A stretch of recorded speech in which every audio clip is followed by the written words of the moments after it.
Hi students, welcome to Civil Science Simplified. நம்ம இன்னைக்கு என்ன பார்க்குறோம்னா நீட் 2024ல physics subjectல இருந்து தான் ஒரு கொஸ்டின் பார்க்க போறோம்.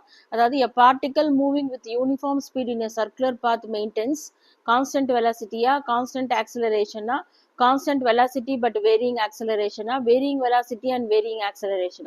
So answer varying velocity and varying acceleration தான். So இதுக்கு எக்ஸாம்பிள் என்னன்னு பார்த்தீங்கன்னா a car is moving around a circular path தான் எக்ஸாம்பிள். ஸோ இந்த டயக்ராமை ரெஃபரன்ஸ்க்கு பார்த்துங்க. இப்போ நம்ம டெஃபினேஷனை டிஸ்கஸ் பண்ணலாம். So velocity in a circular பாத்துனா என்னன்னா speed and direction of the object ஒரு சர்க்குலர் பாத்தில் மூவ் பண்ணுறது தான் வெலாசிட்டி இன் ஏ சர்க்குலர் பாத்துன்னு சொல்லுவாங்க.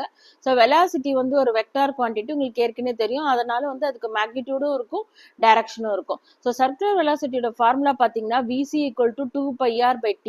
So R radius of the circle, T time taken to complete one circular path. Next acceleration பத்தி பாத்தீங்கன்னா ஆக்சிலரேஷன் சர்க்குலர் பாத்துக்கு ரெண்டு ஆக்சிலரேஷன் இருக்கும். ஒன்னு சென்ட்ரிபிட்டல் ஆக்சிலரேஷன், இன்னொன்று டான்ஜென்ஷியல் ஆக்சிலரேஷன் இருக்கும். So centripetal acceleration towards centre of the circle இருக்கும். அதே மாதிரி tangential acceleration perpendicular to the centripetal acceleration இருக்கும். So tangential acceleration moves along the direction of the motion, அதோடயே மூவ் ஆகும். அதே மாதிரி tangential acceleration magnitude of the வெலாசிட்டியை change பண்ணும். எப்பன்னா ஸ்பீடு இன்க்ரீஸ் ஆனாலோ இல்லை டிக்ரீஸ் ஆனாலோ அது நடக்கும். ஸோ பிடிச்சிருந்தா லைக் பண்ணுங்க. Please subscribe my channel. Thank you.